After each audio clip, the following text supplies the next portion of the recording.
A veš ono, ko si nekaj želiš videti celo življenje, 40 let, več kot 40 let, se v momentu odločiš in kupaš letalsko karto, zrihtaš ta prav avto, spakiraš in greš na avion.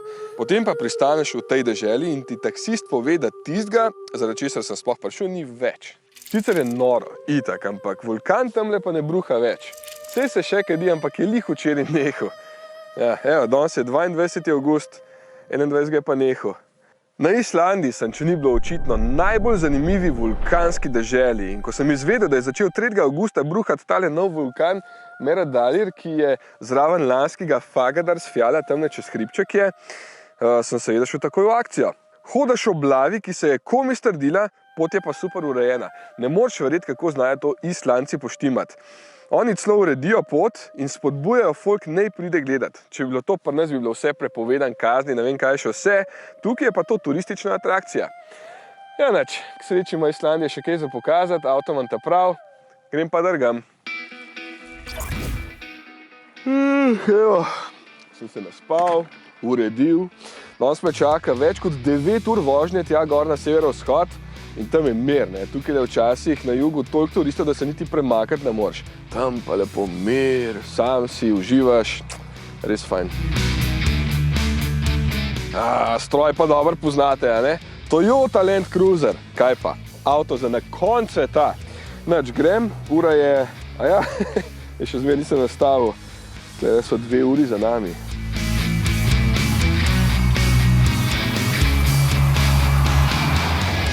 Moja pot se je sicer začela v Reykjaviku. Njihovo katedralo je pač treba pogledati, pa orde noter, kar 5275 cevi imajo. Huda zadeva.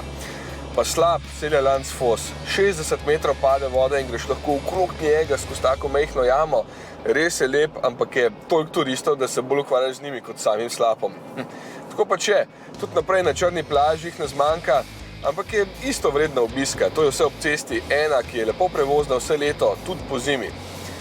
Tale razbitina letala, ki je tudi blizu, je sicer čisto zanimiva zadeva, če ni preveč gužve, je pa hoje od parkirišča za 3/4 ure v eno smer in je, kaj pa vem, rajši hodim po vulkanih.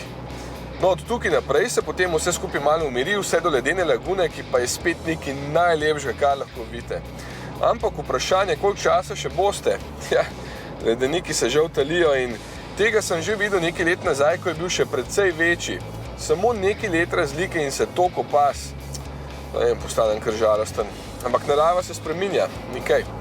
K sreči bodo ledeniki tukaj še kar nekaj časa, čeprav sem nekaj našel informacije, da naj bi izginili do leta 2300.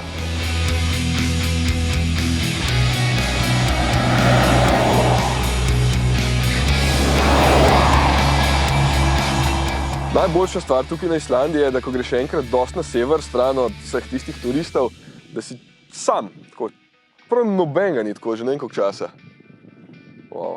Tisle je Snæfell, ena taka pač navadna gora kle na Islandiji, meni je pa totalno huda.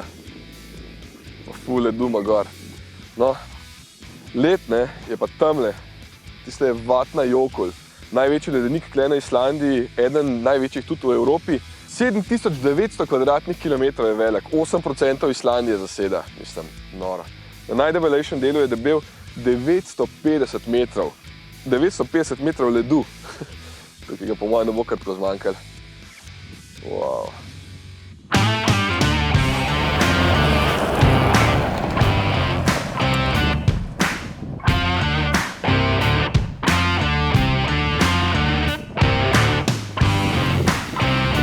In pol končno še nekaj zame. Takšna huda cesta za takšen hud avto. Na Islandiji table 4x4 niso hec. Ne samo zaradi ceste, ki je ponekod res groba, luknasta, skalnata.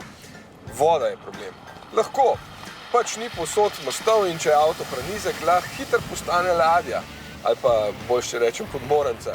Tudi Land Cruiser, ki lahko brede po 70 cm globoki vodi, včasih tukaj ni dovolj za reke in rabiš une stroje z dvignenim podvozjem in ta velikimi kolesi. Ja. Je pa še ena stvar, da best, če ste takšen avanturist kot jaz. Land Cruiser je hitro dobavljiv oziroma v normalnem časovnem roku, kar je danes že prava redkost in ne morete reči, da zaradi avta niste šli na konc sveta. Jaz sem bil s tem strojem že v Namibiji, pa seveda pri nas in me vedno znova navduši, čeprav bi večina voznikov fancy šmensi SUV rekla, da je že zastarel in bla bla. Ja, ker se nobena voz po takšnem. Večino bi že kar tam pa runi tabli obrnila.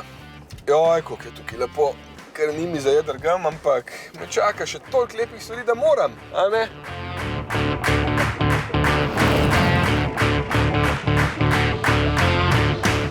Večina Islandije v notranjosti je takole, kamnita puščava, pa ledeniki tam nekje v ozadju.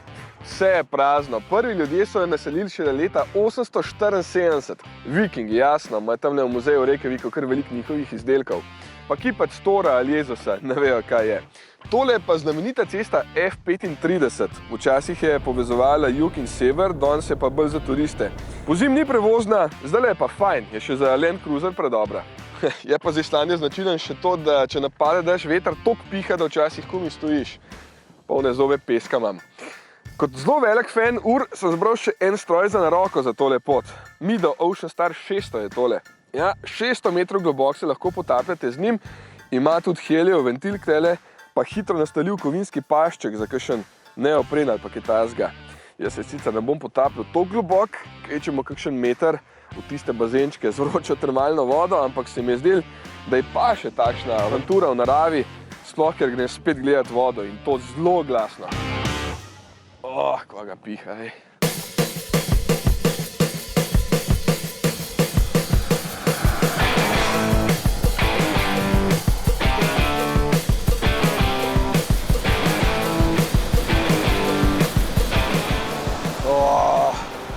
Tole sem si pa najbolj zapomnil ste zadnjič, ko sem bil tukaj na Islandiji. Slab deti fos.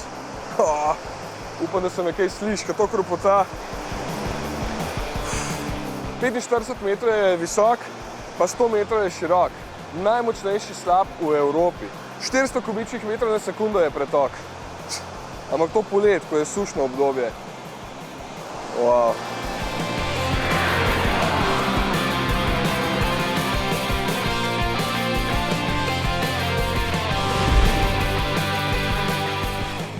Vode jim na Islandiji res ne manjka. Tam, kjer sem spal včeraj, Laugarfell se imenuje kraj, sem šel na en easy trekking, ki je ena takšna fina krožna pot, pa so že 3 krasni slapovi in hud kanjon.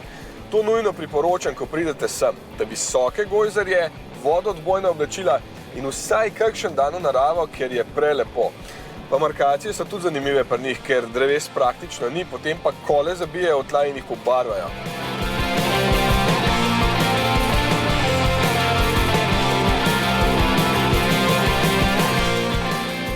Pa Land Cruiser je obvezna oprema, da vas pelje na takšne skrite kotičke. 4-valjni turbodizelski stroj ima 2,8 litra delovne prostornine, kar je ravno prav za terenske podvige. 150 kW ima, to je 204 konje, pa 500 Nm navora od 1600 vrtljajev naprej. Vem, se ne sliši veliko, ampak tukaj je važen prenos na podlago. In zaporo sredinskega pa še zadnjega diferencijala ne boste imeli skoraj nikjer težav. Tukaj tudi pomoč za spuščanje po strmem klancu deluje odlično, res se počutiš kot kralj na terenu z njim. To sem zdaj pameten, ko se tukaj vozim po taki lepi urejeni makadamski cesti. Zdaj pa spet, ne boste verjeli, vulkani.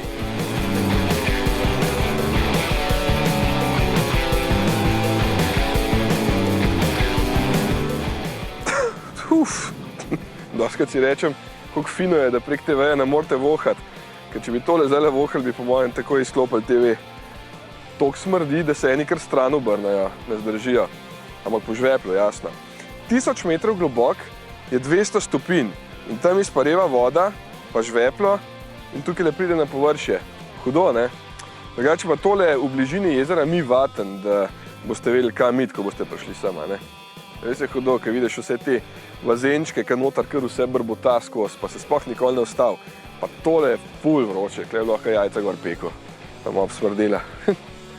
Ampak drugače, ne, ta pokrajina zgleda kot en Mars. In Neil Armstrong je tukaj treniral, preden je šel na Luno. Kdo bi si mislil, a ne?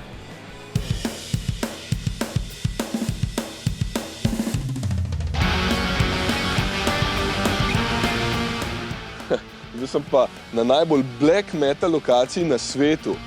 Dimmu Borgir. Ja. Kaj so metalci skozi hodijo slikati, ker je pač tak, evo spet en pride.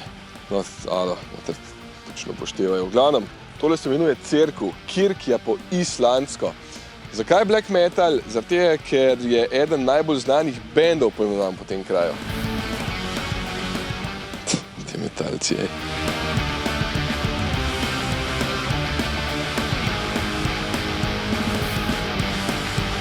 Ja, drugače pa tukaj med izbruhom vulkana nastalo 10 metrov globoko jezero lave. No, pod to lavo je bila pa voda. Pa si pa lahko predstavljate, kako je tukaj ropotal, ko je ta voda eksplodirala. No in med tem, ko je to špricalo vse ven, so nastale take formacije, ki jim rečejo črne trdnjave. Dimmu Borgir.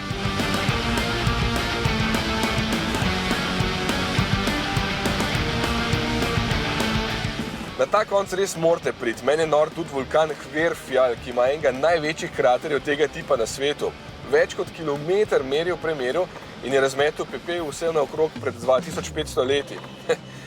To bi tudi enkrat rad videl v živo. Seveda, z varne razdalje in po možnosti skrit skole lepo v Land Cruiserju. Blizu je tudi slab Godafoss, slab Bogov v prevodu, eden lepših na poti. Jaz pa moram zdaj nazaj proti jugu, ker jutri letim domov. Ja, za vas je tale prispevek dolg nekaj minut, jaz pa sem v resnici že en teden na poti, prevozil sem že skoraj 2000 km, od tega pol v divjini. Kdor resno razmišlja o takšnem stroju za svoje potrebe, bo mogoče še bolj vesel, da se ga lahko predela v N1, s čimer je sploh zanimiv za podjetnike, ker si lahko poračunajo vstopni DDV. To se kar pozna pri ceni na koncu, ker takšen avto vseeno ni pocen. Pri nas se cena začne pri 58 000 evrih, ampak je treba dodati še kar nekaj dodatne opreme. Tale recimo stane že prek 80 jurčkov.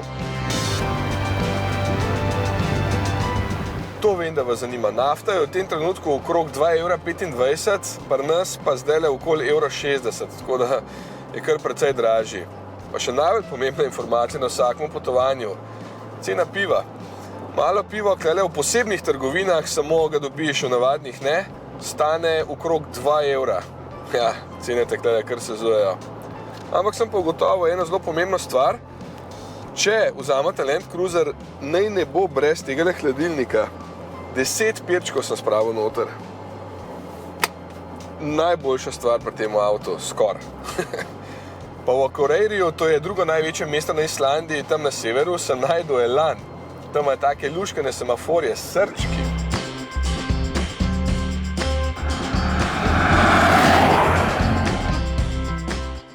Sem mislil, da bom že s tistim prej zaključil prispevek, ampak me je narava razveselila z enim najlepših presenečenj. Severnim sijem. Ja, končno sem ga videl v živo. Ja, če že frišne vroče lave nisem, sem pa mrzli si. Zakon. Res je bilo lepo, še gezir sem zdajle videl tamle. Ura je pa cajt, avion me verjetno že čaka. Če avto vrnem, vi si pa le umislite svojega. Kot sem že prej rekel, Land Cruiser je na voljo, da ne boste imeli izgovora za svojo naslednjo veliko avanturo. 3, pa dobro, se še ne 2 uri.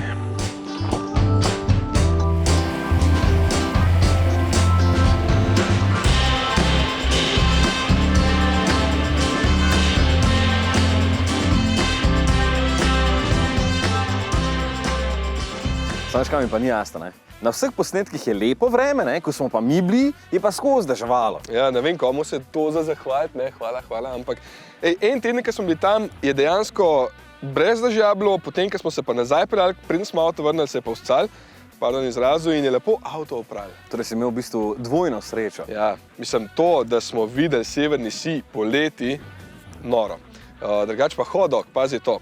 Pri njih je to najbolj popularna jed. Kak hot dog? Se to ni, če ni ja, hot dog? Ja, se ni važno, ampak hot dog, neka pražena čebula od spod. Ja.